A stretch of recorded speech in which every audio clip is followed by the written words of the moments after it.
A warm welcome to all of you at JS Physics. In this video series, I will cover the topics related to HSC Physics of Maharashtra Board. Before moving further, please take a pen and paper, and also throughout the video, wherever required, you can pause the video and take the notes. Today's our topic will be the introduction to current electricity. As we know, we have been studying current electricity from 10th standard onwards. So today we will be just revising few important basic concepts and then we'll start proceeding for the next higher level topics. So let us start from some basic concepts. You are familiar with these words, electric charge. Now we know that there are two types of charges, positive and negative. Like charges repel and unlike charges attract. These are the properties of the charge. And unit of charge will be coulomb. Next term is electric current. Now what is electric current? So electric current is nothing but electrical charge in motion, or you can say it is a flow of electrons. Now if I want to precisely define electric current, I can say it is amount of charge passing through a given cross section of the conductor per unit time. Also, being charge is measured in coulomb, time in second. The unit of electric current will be coulomb per second. That is given a new name, ampere. So, SI unit of electric current is ampere. One thing we have to remember, whenever the charge is flowing in one direction, the conventional current is taken in the opposite direction. That means if the electrons are moving from left to right, then electric current is flowing. Its direction is shown from right to left. That means the direction of flow of electric current is opposite to the direction of flow of electrons. Another term which we are using is resistance. We are familiar with this also. The obstruction or the opposition to the flow of electric current is called resistance. In the electronic circuit, whenever current is passing, if anything which is obstructing that flow of current, then that is said to be a resistance. And we can have different types of resistances. As we know, the SI unit of resistance is ohm. Resistances can be connected in different ways. One such method of connecting the resistance is this, and here we are connecting all of them are in a straight line. R1 and R2, R3, they are connected in a straight line, so that one end of first resistance is connected to one end of the second, and second end of second will be connected to third one. Such combination of resistance is said to be series combination of the resistance, because they are connected in a simple series. Another type of combination is this. Here the resistances are connected so that they are parallel to each other. So such combination is said to be parallel combination of the resistance. Now what is the difference between the two type of combinations? You can see that when the current passes in the series combination, the current has to pass one by one through each resistance. Whereas the current has to pass through each resistance at the same time in case of parallel combination. And that's why if we note down the difference between the two, we can say that in series combination, current through all resistances will be same.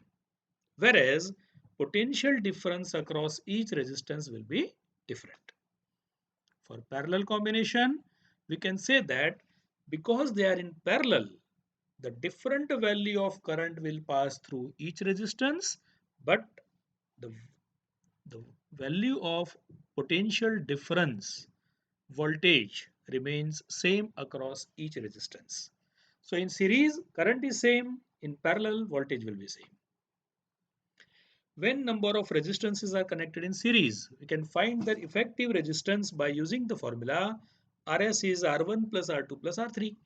That means simply by adding the value of the resistances, we can find their effective resistance.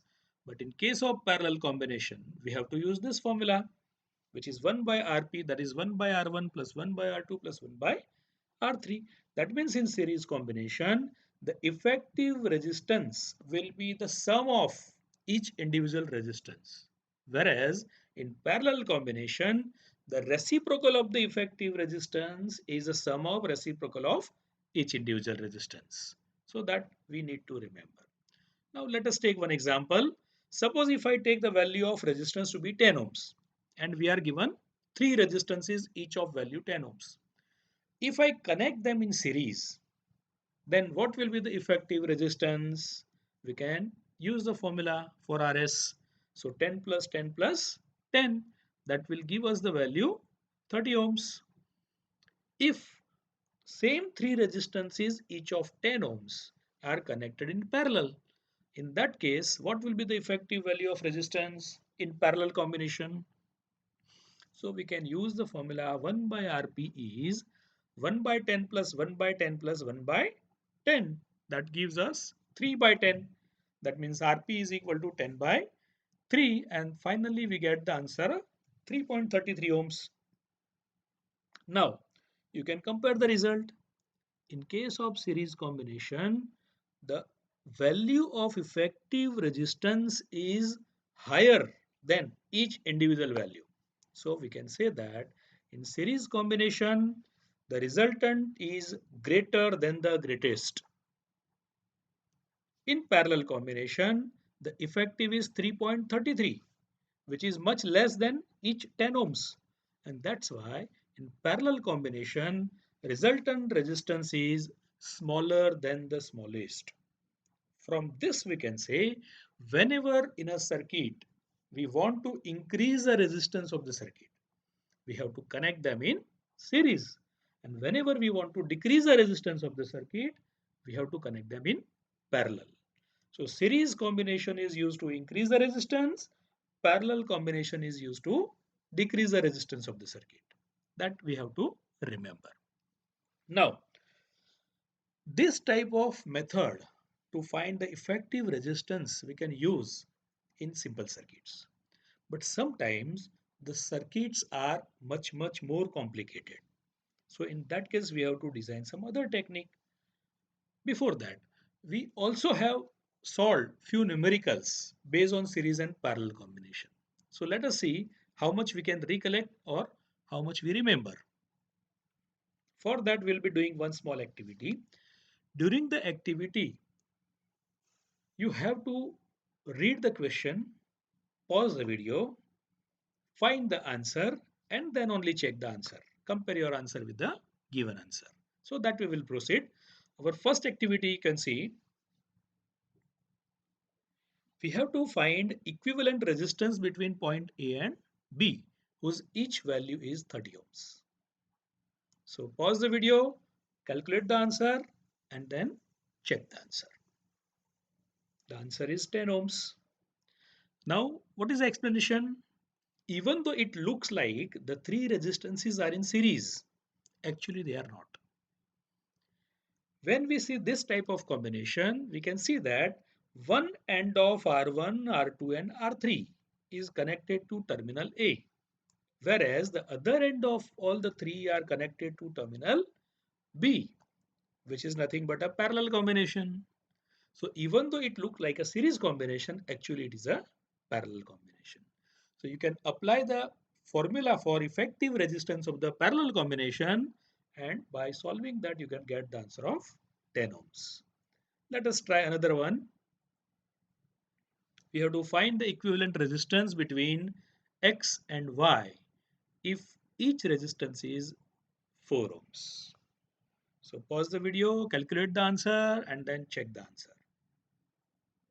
The answer is 10.6 ohms. How we are getting?